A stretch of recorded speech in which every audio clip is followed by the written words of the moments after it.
Si tu veux qu'on respecte le Dieu que tu sers, si tu veux que ton Dieu intéresse les gens ou intéresse ceux qui t'écoutent, ta vie doit avoir un résultat. Tu dois avoir...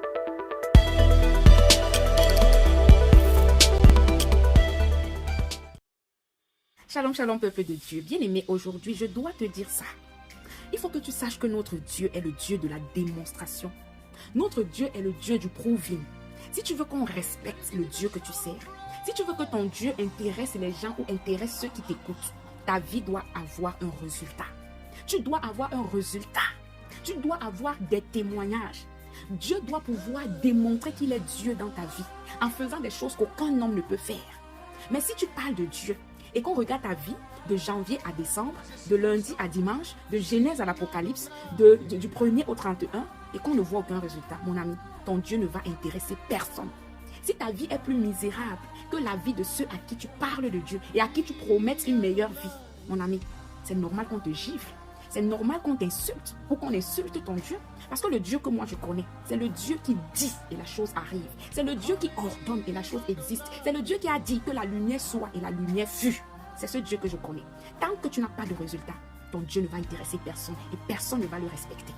Bien-aimé, pour que Pharaon respecte le Dieu des enfants d'Israël, il a fallu qu'au travers de Moïse, Dieu plusieurs fois démontre qu'il était Dieu. Lorsque Moïse a jeté son bâton est devenu un serpent. Lorsque les sorciers ou les magiciens, n'est-ce pas, de Pharaon ont jeté les leurs, c'est aussi devenu un serpent. Ils ont dit, ben, en quoi ton Dieu nous dépasse? Mais la différence, c'est quoi? C'est que le serpent de Moïse a avalé les serpents des magiciens de Pharaon. C'est là qu'ils ont confirmé que le Dieu de Moïse n'était pas n'importe qui. Mon Dieu, on doit respecter ton Dieu, mon ami. On doit respecter ton Dieu. Quand on regarde ta vie, quand on regarde les résultats, on regarde ton témoignage, on doit pouvoir respecter le Dieu que tu sers. Pour que les prophètes de Baal respectent le Dieu d'Élie, il a fallu que ce Dieu réponde par le feu, ce que le Dieu de Baal n'a pas pu faire. Bien-aimé, pour que le roi respecte le Dieu de Shadrach, Meshach et Abednego, il a fallu que lorsqu'on les a jetés dans la fournaise, qu'ils ne se brûlent pas, parce qu'il y avait le roi, le père fondateur du feu était dans le feu là. Pour qu'on respecte le Dieu de Daniel, il a fallu qu'après avoir laissé les lions affamés pendant 7 jours, on jette Daniel dans la fosse aux lions. Le lion de la tribu de Juda était là le jour-là. Et Daniel n'a rien eu. C'est à ce moment qu'on a respecté le Dieu de Daniel. Mais toi, qu'est-ce que Dieu a déjà démontré autour de toi pour qu'on puisse le respecter quand tu parles de lui? Qu'est-ce que Dieu a fait concrètement dans ta vie? Que quand tu ouvres ta bouche, tu témoignes. Les gens t'écoutent attentivement et respectent ce Dieu.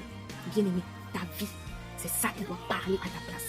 Ta bouche doit rester fermée si ta vie n'a aucun témoignage sur Dieu.